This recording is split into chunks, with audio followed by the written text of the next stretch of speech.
Hi, you hear a lot of news about the market, and I'm not an economist and I'm not a forecaster.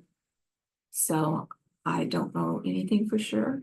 I just listen to what's being said out there. And a lot of times I think of a lot of that does hurt the market and people's ability to buy a home. Everyone talks about 2008. I remember 2008. The first house I sold was a not a foreclosure, but it was going in for foreclosure, and it never got any worse. You went into homes, they were empty.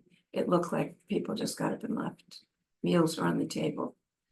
It was not a good time for housing, and they keep talking about that. This is going to happen here because our economy is not as good as it was a few years ago. But the difference between now and 2008 was there was a boatload of homes for sale. And people trying to dump them, basically, get rid of them because they're going to pay the mortgage. The loans had been given out to subprime lenders, buyers that really could not afford the loan. And they did learn from that. So that's not what's happening now. Today's sellers that are selling their home, instead of facing foreclosure, most of them have 50% equity in their home.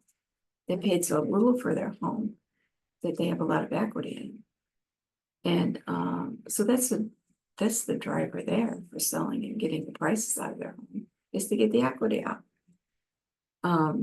It's different inventory today. We have lower inventory. I mean, there were just houses all over the place before.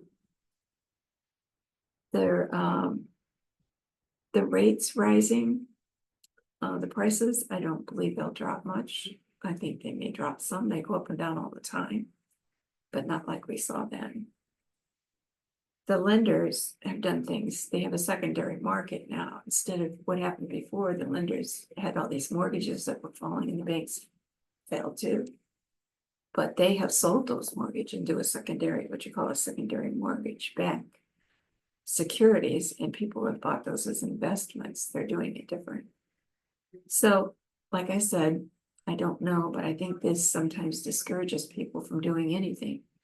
It discourages the seller from going on the market, afraid of the market, and sometimes it discourages a buyer that wants to buy because they're afraid to buy. They think it's going to crash and maybe they can get a better deal. I'd like to say I know, but I don't. But I just know things are a little bit different now than they were in 2008. 2006 is actually when it started. Things started to go south then. 2008, it was horrible. It was still going on in 2011, 12 too. So it lasted quite some time. So we'll see. But so far the market is surviving and doing well. So you have a great day and thank you for joining me. We'll see you again soon.